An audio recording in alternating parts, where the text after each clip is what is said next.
Salam topi miring, sahabat topi miring. Ini adalah mobil Toyota Yaris yang terbaru ya, spek mesinnya 2NR. Telah dibeli oleh pemilik barunya, sudah dipinang kemarin, kita sudah bantu cek, dan sekarang mobilnya sudah dibayar tunai, sudah ada di tangan pemilik baru, dan sekarang tugas pemilik baru adalah memastikan kondisi mesin ini, mobil ini, bodinya, kemudian dan semua yang berkaitan dengan mobil ini dalam kondisi baik-baik saja. Nah, buat teman-teman yang sudah membeli mobil bekas, apa saja sih yang harus dilakukan di bengkel untuk memastikan bahwa mobil tersebut dalam kondisi baik-baik saja, sehat-sehat saja? Pertama yang dicek adalah oli. Sebaiknya diganti, karena kita tidak tahu pasti riwayat penggantian mobil sebelumnya ya, pemilik lama. Yang kedua, air radiator dicek, kampas rem dicek, lakukan catalytic carbon cleaner untuk membersihkan ruang mesin. Kemudian tune up, pengecekan koil, busi, filter udara, air aki, dan semua yang berkaitan dengan electrical akan dilakukan scanning dengan alat pembaca permasalahan, yaitu alat scan. Nah, di video ini kita akan tampilkan itu semua di unit Toyota Yaris. Apa saja tahapan-tahapannya untuk melakukan pengecekan setelah pembelian mobil bekas? Yuk, kita langsung ke videonya saja. Kita juga melakukan penggantian oli mesin berikut dengan filter. Untuk oli mesin sudah kita buang, sudah kita kuras, kemudian kita akan memasang filter. Letak filter untuk Yaris seperti ini, di sini letaknya. Kita juga diminta oleh pemilik mobil untuk mengecek bagian kaki-kaki, karena mobil ini baru dibeli 2 hari yang lalu. Terkonfirmasi ya, kita sudah cek kondisi kaki-kaki dalam kondisi baik-baik saja. Belum pernah ada cacat benturan, kalau gores-gores sedikit ya namanya mobil bekas dipakai ya.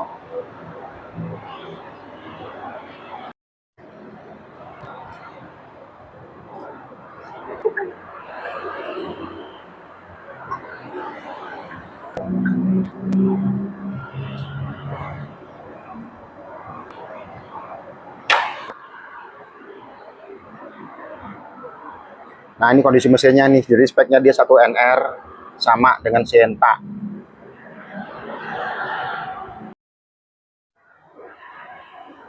Kita melakukan penggantian oli mesin dengan spek yang encer SAE 5W30 4 liter dengan penggantian filter oli. Kita akan melakukan catalytic carbon cleaner.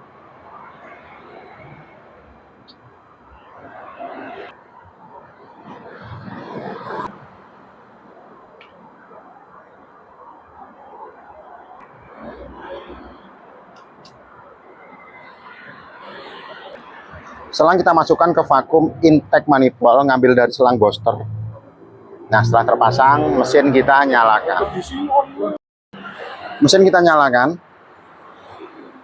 Satu orang di posisi kemudi dan satu orang lagi mekanik ada di posisi depan. Setelah mesin nyala, biarkan idling sebentar, kemudian kita buka keran di 45 derajat. Kemudian RPM kita tahan di 3000 RPM.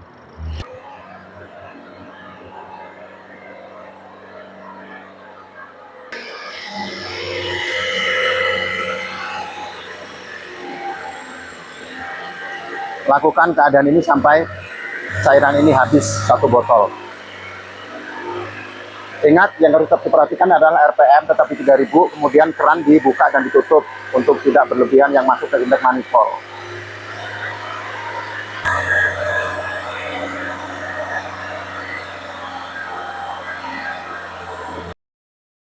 Setelah liquidnya habis, kita akan melakukan proses tune up, yaitu membersihkan busi, mengecek koil, kemudian air aki, filter udara, termasuk bagian-bagian sensor. Nanti kita akan lakukan scanning dengan alat scan tentunya.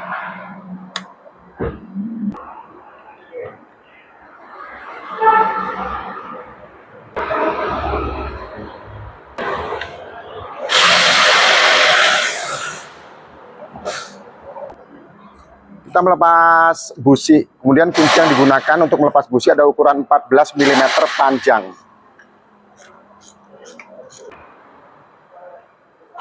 Untuk mengambil busi boleh menggunakan kepala koilnya ya, kalau nggak punya magnet atau yang lain.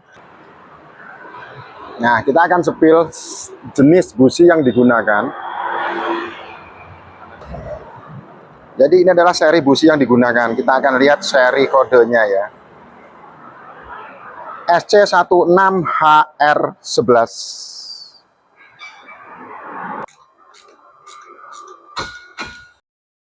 Kita juga akan melakukan pengecekan kondisi kampas rem depan dan juga belakang. Jadi kita ngelihat fisik, kalau memang masih bagus, kita hanya bersihkan saja, kemudian kita setting ya, kita amplas, kita semprot, kita gunakan angin atau dengan air, boleh nanti dikeringkan. Kalau kita lihat kondisi kampas ini masih sangat tebal, masih sangat baik, jadi tidak perlu ada penggantian kampas rem, cukup kita bersihkan di bagian-bagian kampas dan permukaan cakram, disc brake-nya. Nah, untuk yang belakang kita akan lihat, kondisinya juga masih sangat tebal, nanti dibuka, cukup dibersihkan saja, tidak perlu penggantian. Sepertinya mobil ini mobil terawat sih.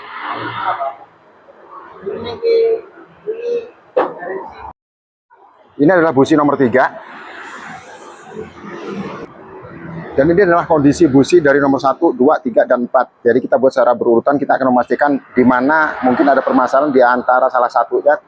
Ini busi kondisinya masih sangat baik karena dia iridium, cukup dibersihkan saja. Kemudian kita setel celah busi, setiap busi ini memiliki celah yang berbeda. Nanti kita akan sama ratakan celahnya di ukuran 0,75 atau 80. Nah, kita juga akan melakukan pembersihan koil. Selongsongnya kita akan bersihkan di bagian dalam.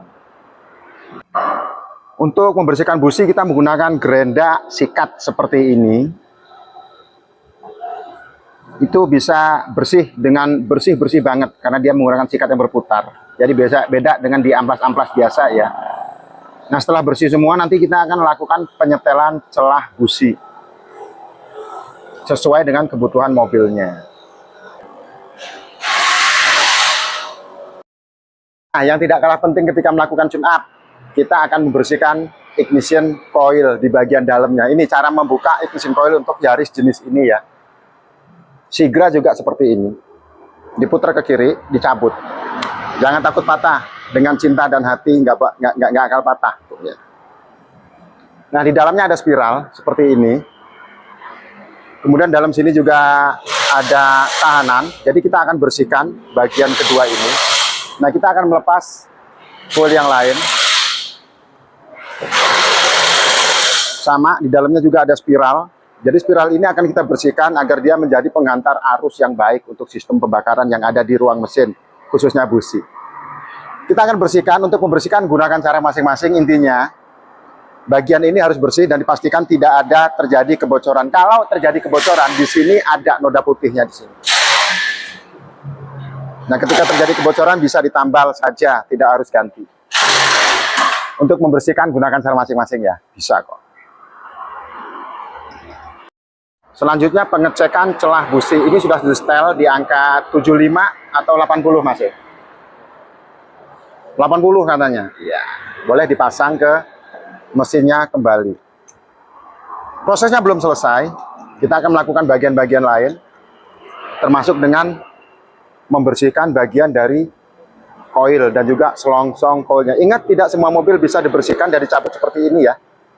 Hanya mobil-mobil tertentu. Kita akan sepil nanti mobil apa saja yang bisa dibersihkan ignition coilnya. Termasuk produk Honda juga bisa dibersihkan. Pemasangan busi. Pastikan bahwa kencang secara pas ya, tidak boleh kendor. Karena kalau kendor akan terjadi kebocoran kompresi lewat celah yang ada di drat businya. Jadi nanti kompresinya kurang padat dan mesin akan pincang. Busi selanjutnya dikencangkan dengan kekencangan maksimal ya, dengan perasaan saja, dengan kebiasaan. Setelah busi dipasang, kemudian koil juga dibersihkan, bisa dipasang kembali. Nah, ingat, untuk pemasangan koil itu tidak harus berurutan ya. Biasanya kan ada tuh ditandain 1, 2, 3, koil 4. Bisa dipasang secara beracak apabila koilnya tidak bermasalah seperti ini. Jadi nggak usah diurutkan, bisa diacak karena ini hanya sebagai penghantar atau pengirim arus saja ke busi. Dan untuk kabel soketnya, ingat, ini tidak boleh kebalik. Biasanya sering terjadi kebalik itu di nomor 3 dan nomor 4. Ini yang panjang ke nomor 4, kemudian yang pendek ini ke nomor 3. Kalau dibalik nggak apa-apa sih, tetapi mesin akan pincang. Karena urutan pengapian atau firing ordernya berubah.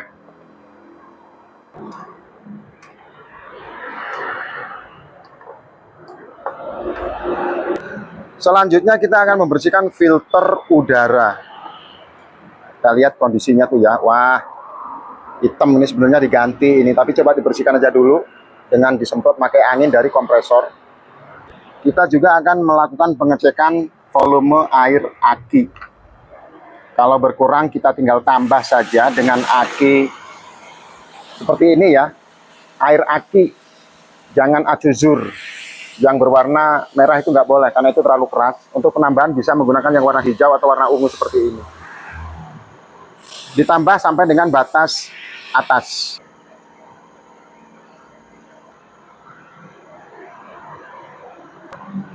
Setelah melakukan pengecekan kampas rem, minyak rem juga wajib kita cek. Kondisinya masih sangat bening, seperti yang kita sampaikan bahwa mobil ini cukup terawat sih sejarahnya. Jadi tidak perlu dilakukan bleeding atau penggantian ya.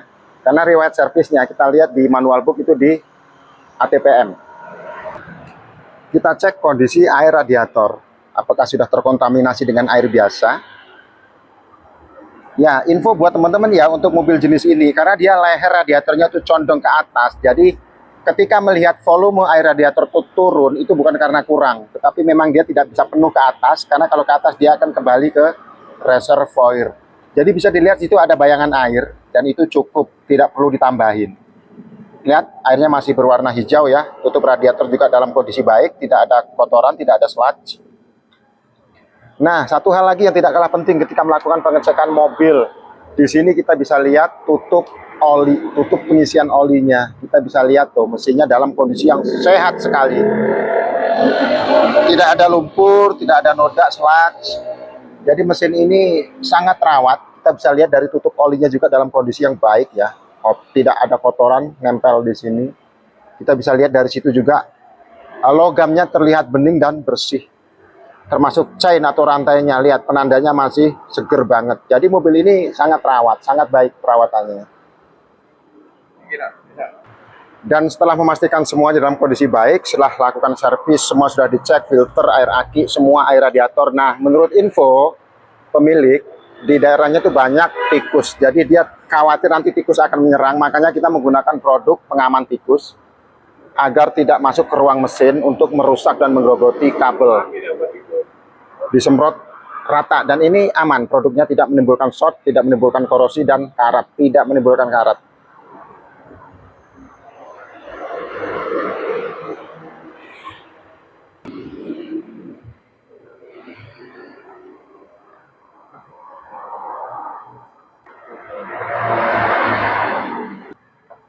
Kita juga melakukan pengecekan filter kabin atau filter AC. Lihat kondisinya sudah sangat kotor ya. Kalau ini kita wajibkan ganti. Untuk filter kabin, kita akan ganti saja ini. Jadi letak filter kabin AC itu ada di dashboard sebelah kiri. Di sini ada laci, lacinya dibuka, di situ kelihatan ya. Kemudian ditutup pakai seperti ini saja. Ini kita akan ganti karena sudah kotor banget, pasti baunya sudah nggak enak mobil ini. Setelah dilakukan pengecekan, servis, cek rem, oli diganti, filter-filter juga diganti. Kemudian selanjutnya langkahnya lakukan test drive untuk memastikan bahwa mobil dalam kondisi sudah baik-baik saja. Kita sudah melakukan scanning. Di scanning kita terbaca bahwa mobil ini dalam kondisi baik-baik saja. Semua electrical control, BCM, TCM-nya semua dalam kondisi baik. Jadi tidak perlu ada perbaikan atau servis.